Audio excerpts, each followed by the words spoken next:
Time आ गया my water broke and ਅਸੀਂ ਹੁਣ ਹਸਪੀਟਲ ਜਾ ਰਹੇ ਹਾਂ। ਬਹੁਤ ਜ਼ਿਆਦਾ ਡਰ ਲੱਗ ਰਿਹਾ, ਮੇਰਾ ਸਰੀਰ ਕੰਬ ਰਿਹਾ ਵਾ। ਆਮ ਸੋ ਸਕੇਅਰਡ।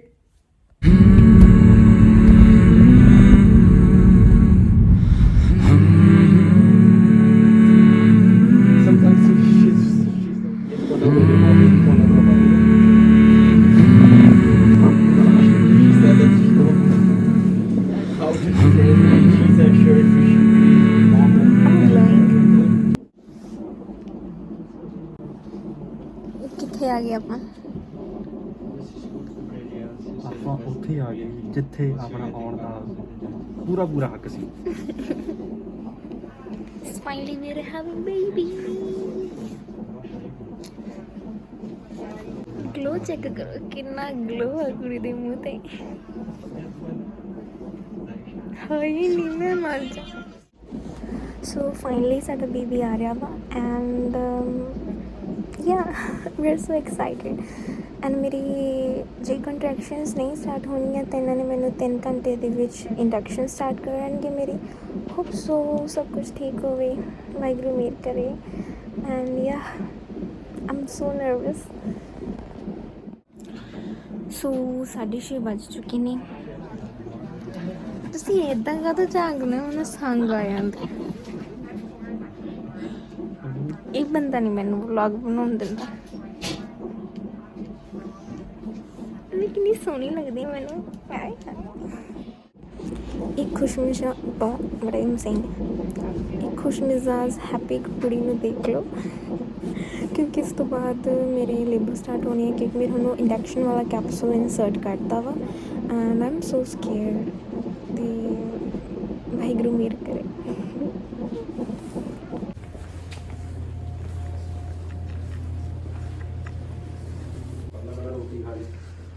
ਪਹਿਲਾਂ ਰੋਟੀ ਖਾਦੇ ਬਾਅਦ ਚ ਪਤਲੀ ਸਾਲੀ ਆਦੀ ਮੋਣੀ ਵਾਲੀ ਗਈ।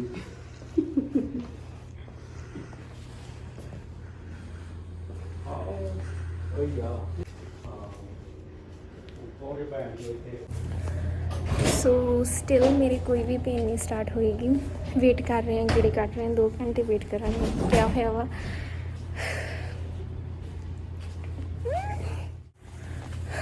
9:34 ਹੋ ਗਏ ਨੇ and still am pregnant with my baby. Wait ਹੋਰ ਕੁਝ ਨਹੀਂ ਕਰ ਸਕਦੇ ਗੇ। ਮੇਰੀ ਹਜੇ ਤੱਕ ਕੰਟਰੈਕਸ਼ਨ ਸਟਾਰਟ ਨਹੀਂ ਹੋਈਆਂ।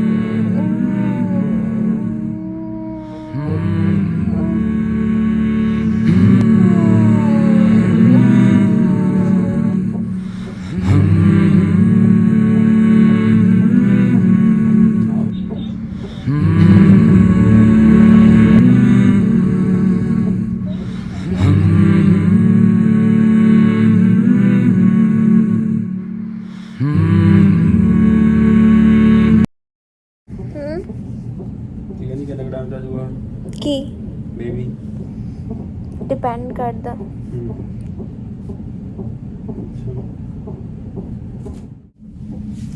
ਸੋ ਮਾਰਨਿੰਗ ਦੇ 8:15 ਵੱਜ ਚੁੱਕੇ ਅਤੇ ਹਜੇ ਤੱਕ ਆਪਣੇ ਕੋਲ ਕੋਈ ਬੇਬੀ ਨਹੀਂ। ਹੀ is still pregnant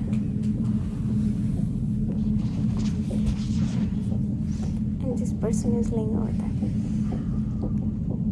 No contractions, nothing.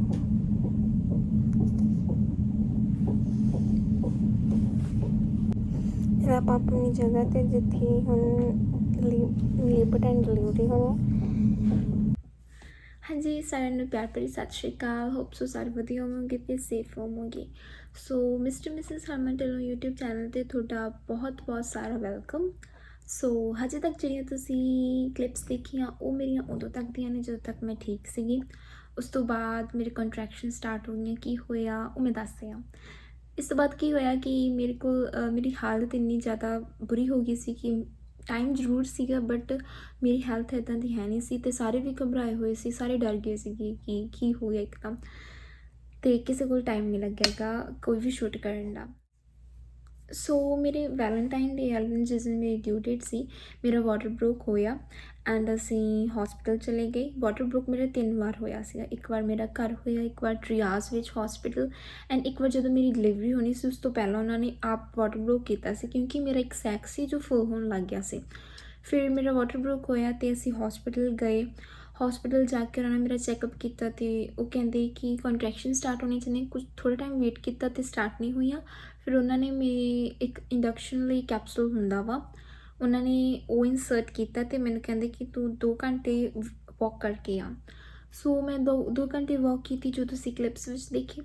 ਸੋ ਅਸੀਂ 2 ਘੰਟੇ ਤੁਰੇ ਫਿਰੇ ਅਤੇ ਫਿਰ ਵੀ ਕੁਛ ਨਹੀਂ ਸਟਾਰਟ ਹੋਇਆ ਗਾ, ਕੋਈ ਕੰਟਰੈਕਸ਼ਨਸ ਨਹੀਂ, ਮੈਂ ਕੁਛ ਵੀ ਫੀਲ ਨਹੀਂ ਸੀ ਕਰ ਰਹੀ, ਨੋਰਮਲ ਸੀ। ਅਤੇ ਫਿਰ ਉਸ ਤੋਂ ਬਾਅਦ ਉਹਨਾਂ ਨੇ ਮੈਨੂੰ ਕੋਈ ਮੈਡੀਸਨ ਦੇਣੀ ਸਟਾਰਟ ਕਰਤੀ। ਉਹ ਇੱਦਾਂ ਦੀ ਸੀ ਕਿ ਉਹ ਮੈਡੀਸਨ ਇੱਦਾਂ ਦੀ ਸੀ ਕਿ ਮੈਨੂੰ 16 ਡੋਜ਼ਸ ਦੇਣੀਆਂ ਸੀ ਐਂਡ ਕੋਈ ਇੱਕ ਡੋਜ਼ 'ਤੇ ਜਾ ਕੇ ਉਹ ਕੰਟਰੈਕਸ਼ਨ ਸਟਾਰਟ ਹੋ ਜਾਣੀ ਸੀ ਅਤੇ ਇੰਨਾ ਕੁ ਜ਼ਿਆਦਾ ਦਰਦ ਇੱਕਦਮ ਹੋਣਾ ਸੀ ਕਿ ਬਸ ਮੈਨੂੰ ਬੁਰਾ ਹਾਲ ਕਰਨਾ ਸੀ। ਅਤੇ ਸੇਮ ਉਹੀ ਚੀਜ਼ ਹੋਈ, ਉਹਨਾਂ ਨੇ ਮੈਨੂੰ 2 ਘੰਟੇ ਬਾਅਦ ਮੈਨੂੰ ਇੰਨੀ ਕੁ ਮੈਡੀਸਨ ਸੀ ਜਿਹੜੀ ਉਹ ਦਿੰਦੇ ਸੀਗੇ, ਅਤੇ ਉਹ ਇੰਨੀ ਕੁ ਜ਼ਿਆਦਾ ਸਟਰੋਂਗ ਸੀ ਕਿ ਮੇਰੀ ਤੀਜੀ ਚੌਥੀ ਡੋਜ਼ ਸੀ ਜਦੋਂ ਮੈਂ 3 ਸੈਂਟੀਮੀਟਰ ਡਾਇਲੇਟਡ ਸੀਗੀ ਅਤੇ ਮੇਰੇ ਕੰਟਰੈਕਸ਼ਨ ਸਟਾਰਟ ਹੋਣ ਲੱਗ ਗਈਆਂ ਅਤੇ ਇੰਨੀਆਂ ਜ਼ਿਆਦਾ ਕੰਟਰੈਕਸ਼ਨ ਸੀ, ਇੰਨੀ ਜ਼ਿਆਦਾ ਪੇਨ ਸੀ ਕਿ ਬਸ ਪੁੱਛੋ ਹੀ ਨਾ। ਫਿਰ ਬਹੁਤ ਜ਼ਿਆਦਾ ਪੇਨ ਹੋਣ ਲੱਗ ਗਈ। ਮੈਂ 3 ਸੈਂਟੀਮੀਟਰ ਹੀ ਸੀਗੀ ਡਾਇਲੇਟਡ, ਤਾਂ ਮੈਂ ਉਹਨਾਂ ਨੂੰ ਕਿਹਾ ਕਿ ਮੈਨੂੰ ਐਪੀਡਰਲ ਦੇ ਦਿਓ ਕਿ ਮੇਰੇ ਤੋਂ ਪੇਨ ਸਹਿ ਨਹੀਂ ਹੋ ਰਹੀ। ਸੋ ਉਹਨਾਂ ਨੇ ਐਪੀਡਰਲ ਦਿੱਤਾ ਅਤੇ ਐਪੀਡਰਲ ਨਾਲ ਵੀ ਮੇਰੇ ਕੋਈ ਫਰਕ ਨਹੀਂ ਸੀ ਪੈ ਰਿਹਾ, ਸਿਰਫ 15 ਕੁ ਮਿੰਟ ਪੇਨ ਠੀਕ ਰਹਿੰਦੀ ਸੀ, ਫਿਰ ਹੋਣ ਲੱਗ ਜਾਂਦੀ ਸੀ। ਚਲੋ ਪੇਨ ਤਾਂ ਮੈਂ ਫਿਰ ਵੀ ਸਹਿ ਲਈ ਨਾ। ਫਿਰ ਉਸ ਤੋਂ ਬਾਅਦ ਮੇਰੇ ਪ੍ਰੈਸ਼ਰ ਸਟਾਰਟ ਹੋ ਗਿਆ, ਮੇਰੇ ਵੈਜਨਲ ਏਰੀਆ 'ਤੇ ਬਹੁਤ ਜ਼ਿਆਦਾ ਪ੍ਰੈਸ਼ਰ ਪੈਣ ਲੱਗ ਗਿਆ ਸੀ। ਮੈਨੂੰ ਇੱਦਾਂ ਲੱਗਦਾ ਸੀ ਕਿ ਮੈਂ ਅੰਦਰੋਂ ਫਟ ਰਹੀ ਹਾਂ। ਸੋ ਕਿਉਂਕਿ ਮੇਰਾ ਬੇਬੀ ਬਹੁਤ ਜ਼ਿਆਦਾ ਥੱਲੇ ਆ ਗਿਆ ਸੀਗਾ ਅਤੇ ਪ੍ਰੈਸ਼ਰ ਜ਼ਿਆਦਾ ਪੈਣ ਕਰਕੇ ਮੇਰੇ ਬਹੁਤ ਜ਼ਿਆਦਾ ਪ੍ਰੈਸ਼ਰ ਹੀ ਮੈਨੂੰ ਜ਼ਿਆਦਾ ਔਖਾ ਕਰ ਰਿਹਾ ਸੀ। ਅਤੇ ਐਪੀਡਰਲ ਨਾਲ ਮੈਨੂੰ 8 ਵਾਰ ਦਿੱਤਾ ਐਪੀਡਰਲ, ਅਤੇ 15 ਮਿੰਟ ਸਿਰਫ ਕੰਮ ਕਰਦਾ ਸੀ। ਉਸ ਤੋਂ ਬਾਅਦ ਫਿਰ 8 ਵਾਰ ਫੁੱਲ ਡੋਜ਼ਸ ਐਪੀਡਰਲ ਦੀਆਂ ਦਿੱਤੀਆਂ ਅਤੇ ਕੁਛ ਵੀ ਕੰਮ ਨਹੀਂ ਸੀ ਕਰ ਰਹੀਆਂ। ਮੇਰੇ ਉਹੀ ਸੇਮ ਬਹੁਤ ਜ਼ਿਆਦਾ ਪ੍ਰੈਸ਼ਰ ਫੀਲ ਹੋ ਰਿਹਾ ਸੀ, ਮੇਰਾ ਬੁਰਾ ਹਾਲ ਸੀਗਾ। ਮੈਂ ਇੱਥੋਂ ਤੱਕ ਵੀ ਮੇਰੇ ਹਾਲਾਤ ਆ ਗਏ ਸੀ ਕਿ ਮੈਂ ਉੱਠ ਕੇ ਭੱਜਣ ਲੱਗ ਗਈ ਸੀ। ਚਲੋ ਫਿਰ ਉਸ ਤੋਂ ਬਾਅਦ ਮੈਂ 10 ਸੈਂਟੀਮੀਟਰ ਡਾਇਲੇਟਡ ਹੋਈ, ਔਖੀ ਸੌਖੀ ਚੀਕਾਂ ਮਾਰਦੀ, ਸਾਰਿਆਂ ਨੂੰ ਤੰਗ ਕਰਦੀ ਹੋਈ 10 ਸੈਂਟੀਮੀਟਰ ਡਾਇਲੇਟਡ ਹੋਈ। 2 ਦਿਨ ਲੰਘ ਗਏ ਸੀ, ਮੈਂ 48 ਆਵਰਸ ਲੇਬਰ ਵਿੱਚ ਰਹੀ ਸੀਗੀ, 2 ਦਿਨ ਅਤੇ 2 ਰਾਤਾਂ। ਫਿਰ ਉਸ ਤੋਂ ਬਾਅਦ ਡਾਕਟਰ ਆਏ ਇੱਕ, ਜਦੋਂ ਮੈਂ ਬਹੁਤ ਜ਼ਿਆਦਾ ਬੁਰਾ ਹਾਲ ਹੋ ਗਿਆ, ਮੈਂ 10 ਸੈਂਟੀਮੀਟਰ ਡਾਇਲੇਟਡ ਹੋ ਗਈ, ਉਹਨਾਂ ਨੇ ਮੈਨੂੰ ਪੁਸ਼ ਕਰਵਾਉਣਾ ਸਟਾਰਟ ਕੀਤਾ ਅਤੇ ਕਾਫੀ ਟਾਈਮ ਅਸੀਂ ਕੀਤਾ ਅਤੇ ਬੇਬੀ ਬਾਹਰ ਨਹੀਂ ਸੀ ਆ ਰਿਹਾ। ਫਿਰ ਉਹਨਾਂ ਨੇ ਚੈੱਕ ਕੀਤਾ ਤਾਂ ਉਹਨਾਂ ਨੂੰ ਪਤਾ ਲੱਗਿਆ ਕਿ ਮੇਰੇ ਬੇਬੀ ਦਾ ਜੋ ਫੇਸ ਆ ਉਹ ਅਪਵਰਡ ਪੋਜੀਸ਼ਨ ਵਿੱਚ ਆ, ਕਿ ਫੇਸ ਆ ਜਿਹੜਾ ਥੱਲੇ ਹੋਣਾ ਚਾਹੀਦਾ, ਬਟ ਮੇਰੇ ਬੇਬੀ ਦਾ ਫੇਸ ਉੱਪਰ ਸੀਗਾ। ਸੋ ਫਿਰ ਉਸ ਲਈ ਉਹ ਕਹਿੰਦੇ ਕਿ ਸਾਨੂੰ ਵੈਕਿਊਮ ਸੈਕਸ਼ਨ ਡਿਲੀਵਰੀ ਕਰਨੀ ਪਊਗੀ। ਉਹਦੇ ਵਿੱਚ ਕੀ ਹੁੰਦਾ, ਟੂਲਸ ਯੂਜ਼ ਕਰਦੇ ਹੁੰਦੇ ਨੇ ਅਤੇ ਇੱਕ ਤਰ੍ਹਾਂ ਨਾਲ ਕਹਿ ਲਓ ਸਕੰਜੇ ਤਰ੍ਹਾਂ ਦੇ ਹੁੰਦੇ ਨੇ, ਉਹ ਵਿੱਚ ਪਾ ਕੇ ਬਸ ਖੋਲ੍ਹ ਕੇ ਉਹਨੂੰ ਬੇਬੀ ਦਾ ਸਿਰ ਫੜ ਕੇ ਖਿੱਚਦੇ ਹੁੰਦੇ ਨੇ। ਸੋ ਕਹਿੰਦੇ ਸਾਨੂੰ ਵੈਕਿਊਮ ਸੈਕਸ਼ਨ ਡਿਲੀਵਰੀ ਕਰਨੀ ਪਊਗੀ, ਵੀ ਪੇਨ ਵੀ ਹੋਣਗੀਆਂ, ਫਲਾਣਾ ਧਮਕਾ ਵੀ ਚੀਰ ਪਾੜ ਕਰਨੀ ਪਊਗੀ। ਸੋ ਮੈਨੂੰ ਇੱਦਾਂ ਸੀ ਕਿ ਬੇਬੀ ਛੇਤੀ ਨਹੀਂ ਆਵੇ ਵੀ ਕੁਛ ਵੀ ਕਰਨ। ਚਲੋ ਫਿਰ ਉਹਨਾਂ ਨੇ ਮੈਨੂੰ ਓਪਰੇਸ਼ਨ ਥੀਏਟਰ ਵਿੱਚ ਲੈ ਗਏ, ਰਾਤ ਦਾ ਟਾਈਮ ਸੀ। ਓਪਰੇਸ਼ਨ ਥੀਏਟਰ ਵਿੱਚ ਜਦੋਂ ਮੈਨੂੰ ਲੈ ਗਏ, ਉੱਥੇ ਜਾ ਕੇ ਉਹਨਾਂ ਨੇ ਫਿਰ ਮੇਰੇ ਐਪੀਡਰਲ ਲਗਾਇਆ ਅਤੇ ਇੱਕ ਹੋਰ ਲਾਇਆ ਸੀਗਾ, ਮੈਨੂੰ ਨਹੀਂ ਪਤਾ ਉਹ ਕੀ ਲਗਾਇਆ ਸੀ। ਉਹਦੇ ਨਾਲ ਮੈਂ ਕਾਫੀ ਜ਼ਿਆਦਾ ਸੁੰਨ ਹੋ ਗਿਆ ਸੀ ਮੇਰਾ। ਫਿਰ ਉਸ ਤੋਂ ਬਾਅਦ ਮੈਨੂੰ ਵੀ ਪੁਸ਼ ਕਰਵਾ ਰਹੇ ਸੀ ਅਤੇ ਉਹ ਵੀ ਉਹਨਾਂ ਦਾ ਵੀ ਜੋ ਪ੍ਰੋਸੀਜਰ ਹੁੰਦਾ ਵਾ ਵੈਕਿਊਮ ਸੈਕਸ਼ਨ ਡਿਲੀਵਰੀ ਦਾ, ਉਹ ਕਰ ਰਹੇ ਸੀ। ਸਾਰਾ ਕੱਟ ਵੱਢ ਕਰਕੇ ਉਹਨਾਂ ਨੇ ਮੇਰੇ ਬੇਬੀ ਔਖਾ ਸੌਖਾ ਸਾਨੂੰ ਘੰਟਾ ਲੱਗ ਗਿਆ ਡਿਲੀਵਰੀ ਦੇ ਵਿੱਚ। ਘੰਟੇ ਬਾਅਦ ਮੇਰਾ ਬੇਬੀ ਆ ਗਿਆ। ਬੇਬੀ ਆਇਆ ਅਤੇ ਫਿਰ ਉਹਨਾਂ ਨੇ ਮੇਰੇ ਟਾਂਕੇ ਲਗਾਤੇ ਅਤੇ ਫਿਰ ਬਹੁਤ ਇੱਕ ਵਾਰ ਸਾਹ ਆ ਗਿਆ ਬੇਬੀ ਨੂੰ ਦੇਖ ਕੇ। ਜਿੰਨੀ ਮਰਜ਼ੀ ਤੁਸੀਂ ਔਖੇ ਹੋਵੋ, ਜਿੰਨੇ ਮਰਜ਼ੀ ਦੁਖੀ ਹੋਵੋ, ਬਟ ਜਦੋਂ ਤੁਹਾਡਾ ਬੇਬੀ ਤੁਹਾਡੀ ਬਾਹਾਂ 'ਚ ਆ ਜਾਂਦਾ ਨਾ, ਫਿਰ ਇੱਕ ਵਾਰ ਸਾਹ ਜਿਹਾ ਆ ਜਾਂਦਾ, ਇੱਕ ਵਾਰ ਬਹੁਤ ਸਕੂਨ ਮਿਲ ਜਾਂਦਾ ਵਾ ਨਾ। ਫਿਰ ਮੈਨੂੰ ਪੋਸਟਮਾਰਟਮ ਵਿੱਚ ਸ਼ਿਫਟ ਕਰਤਾ। ਫਿਰ ਉੱਥੇ ਜਾ ਕੇ ਮੇਰੇ ਟਾਂਕਿਆਂ ਵਿੱਚ ਪ੍ਰੈਸ਼ਰ ਪੈਣ ਲੱਗ ਗਿਆ, ਕਿਉਂਕਿ ਮੇਰੇ ਟਾਂਕੇ ਅੰਦਰ ਵੀ ਲਗਾਏ ਸੀ ਐਂਡ ਬਾਹਰ ਵੀ ਲਗਾਏ ਸੀਗੇ।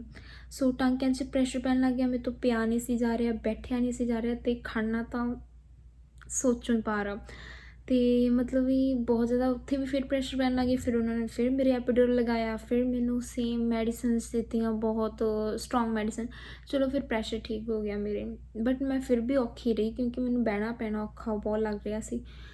ਤੇ ਹੋਰ ਮੈਨੂੰ ਚਲੋ ਬਸ ਉੱਥੇ ਅਸੀਂ 2 ਦਿਨ ਰਹੇ। 2 ਦਿਨ ਇਸ ਲਈ ਰਹੀ ਕਿਉਂਕਿ ਮੇਰੀ ਹਾਰਟ ਰੇਟ ਬਹੁਤ ਤੇਜ਼ ਹੋ ਗਈ ਸੀ। ਮੇਰੀ 158 ਹਾਰਟ ਰੇਟ ਚੱਲ ਰਹੀ ਸੀ। ਕੋਈ ਸੋਚ ਵੀ ਸਕਦਾ ਕਿ ਮੇਰੀ 150 ਚੱਲ ਰਹੀ ਸੀ ਹਾਰਟ ਰੇਟ। ਜਿਹੜੀ ਨਾਰਮਲ ਹੁੰਦੀ ਆ ਉਹ 90 ਹੁੰਦੀ ਆ। ਅਤੇ ਮੇਰੀ ਬੇਬੀ ਦੀ ਹਲਕੀ ਜਿਹੀ ਸਲੋ ਸੀ, ਬਟ ਉਹ ਠੀਕ ਹੋ ਗਿਆ ਸੀਗਾ। ਸੋ ਮੇਰੇ ਕਰਕੇ ਸਾਨੂੰ ਉੱਥੇ ਕਾਫੀ ਟਾਈਮ ਰੱਖਿਆ ਕਿਉਂਕਿ ਮੇਰੀ ਹਾਰਟ ਰੇਟ ਨਹੀਂ ਸੀ ਸਹੀ ਹੋ ਰਹੀ। ਬਟ ਸਟਿਲ ਹਜੇ ਵੀ ਉਵੇਂ ਹੀ ਆ, ਠੀਕ ਨਹੀਂ ਹੋਈ, ਬਟ ਉੱਦਾਂ ਹੀ ਚੱਲ ਰਹੀ ਆ। ਸ਼ਾਇਦ ਉਹਨਾਂ ਨੂੰ ਲੱਗਦਾ ਕਿ ਮੇਰੀ ਇਹ ਸ਼ਾਇਦ ਨੋਰਮਲ ਹੀ ਰਹਿੰਦੀ ਆ ਕਿਉਂਕਿ ਅੱਗੇ ਵੀ ਇੱਕ ਵਾਰ ਉਹਨਾਂ ਨੇ ਚੈੱਕ ਕੀਤਾ ਸੀ, ਮੇਰੀ 150 ਚੱਲਦੀ ਆ। ਉਹ ਵੀ ਹੈਰਾਨ ਕਿ ਇੱਦਾਂ ਕਿੱਦਾਂ ਹੋ ਸਕਦਾ 150 ਚੱਲ ਰਹੀ ਆ ਹਾਰਟ ਰੇਟ, ਵੀ ਜਿਹਦੇ 'ਤੇ ਅਟੈਕ ਆ ਜਾਂਦਾ ਬੰਦੇ ਨੂੰ, ਉਹ ਹਾਰਟ ਰੇਟ ਚੱਲ ਰਹੀ ਆ। ਚਲੋ ਫਿਰ ਸਾਨੂੰ ਰਾਤ ਨੂੰ ਛੁੱਟੀ ਹੋ ਗਈ, ਸਾਰਾ ਕੁਛ। ਚਲੋ ਘਰ ਆ ਗਏ, ਤਾਂ ਘਰ ਆ ਕੇ ਮੈਨੂੰ ਮੇਨ ਪ੍ਰੋਬਲਮ ਆਈ ਕੌਨਸਟੀਪੇਸ਼ਨ। ਸਾਰੀਆਂ ਭੈਣਾਂ ਨੂੰ ਮੈਂ ਇਹੀ ਰਿਕੁਐਸਟ ਕਰੂੰਗੀ ਕਿ ਜਦੋਂ ਤੁਸੀਂ 3rd ਟ੍ਰਾਈਮੈਸਟਰ ਵਿੱਚ ਹੁੰਦੇ ਨਾ, ਵੱਧ ਤੋਂ ਵੱਧ ਘਿਓ ਖਾਇਓ। ਦੁੱਧ ਵਿੱਚ ਘਿਓ ਪਾ ਕੇ ਪੀਓ, ਸੇਵੀਆਂ ਬਣਾ ਲਓ ਘਿਓ ਦੀਆਂ, ਜਾਂ ਦਲੀਆ ਬਣਾ ਲਓ, ਕੁਛ ਵੀ ਇਹੋ ਜਿਹੀਆਂ ਚੀਜ਼ਾਂ ਜਿਹਦੇ ਵਿੱਚ ਤੁਸੀਂ ਘਿਓ ਖਾ ਪੀ ਸਕਦੇ ਹੋ, ਉਹ ਜ਼ਰੂਰ ਖਾਓ ਪੀਓ।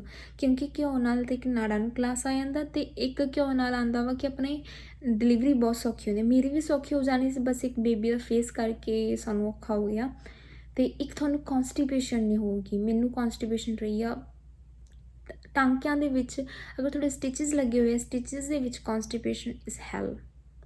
ਬਹੁਤ ਜ਼ਿਆਦਾ ਔਖਾ ਹੁੰਦਾ, ਚੀਕਾਂ ਜਿਵੇਂ ਲੇਬਰ ਹੁੰਦੀ ਆ ਉੱਦਾਂ ਹੀ ਕੌਨਸਟੀਪੇਸ਼ਨ ਰਹਿੰਦੀ ਆ ਪੋਸਟਮਾਰਟਮ ਵਿੱਚ। ਸੋ ਇਹ ਚੀਜ਼ ਦਾ ਵੀ ਆਪਣਾ ਧਿਆਨ ਰੱਖਿਓ। ਬਾਕੀ ਹੋਰ ਕੋਈ ਵੀ ਤੁਹਾਨੂੰ ਹੈਲਪ ਹੋਵੇ, ਤੁਸੀਂ ਹੈਲਪ ਲੈਣੀ ਹੋਵੇ, ਤੁਸੀਂ ਕਮੈਂਟ ਬਾਕਸ ਵਿੱਚ ਲਿਖ ਸਕਦੇ ਹੋ, ਮੈਂ ਰਿਪਲਾਈ ਜ਼ਰੂਰ ਕਰੂੰਗੀ। ਬਸ ਬਾਕੀ ਹੋਰ ਤਾਂ ਕੁਛ ਨਹੀਂ ਸੀ, ਇੰਨੀ ਕਿ ਮੇਰੀ ਸਟੋਰੀ ਸੀ।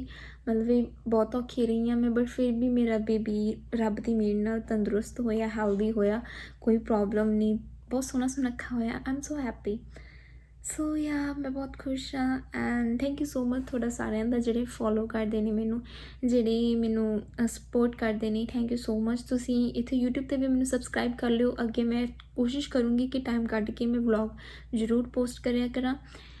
ਐਂਡ ਟਿਕਟੋਕ 'ਤੇ ਵੀ ਮੈਨੂੰ ਫੋਲੋ ਕਰ ਲਓ ਤੁਸੀਂ। ਇੰਸਟਾਗ੍ਰਾਮ 'ਤੇ ਫੋਲੋ ਕਰ ਲਓ ਮਿਸਟਰ ਮਿਸਿਸ ਹਰਮਨ ਢਿੱਲੋਂ, ਸੇਮ ਟਿਕਟੋਕ 'ਤੇ ਵੀ ਆ, ਅਤੇ ਇੰਸਟਾਗ੍ਰਾਮ 'ਤੇ ਵੀ, ਅਤੇ YouTube 'ਤੇ ਵੀ। ਸੋ ਸਬਸਕ੍ਰਾਈਬ ਕਰਨਾ ਨਾ ਭੁੱਲਿਓ, ਅਤੇ ਜੇ ਵਲੌਗ ਪਸੰਦ ਆਇਆ ਤਾਂ ਲਾਈਕ ਜ਼ਰੂਰ ਕਰਿਓ। ਪਸੰਦ ਨਹੀਂ ਆਇਆ ਤਾਂ ਤਰਸ ਕਰਕੇ ਕਰ ਦਿਓ। Thank you so much. Bye bye. He's a beautiful boy. All right.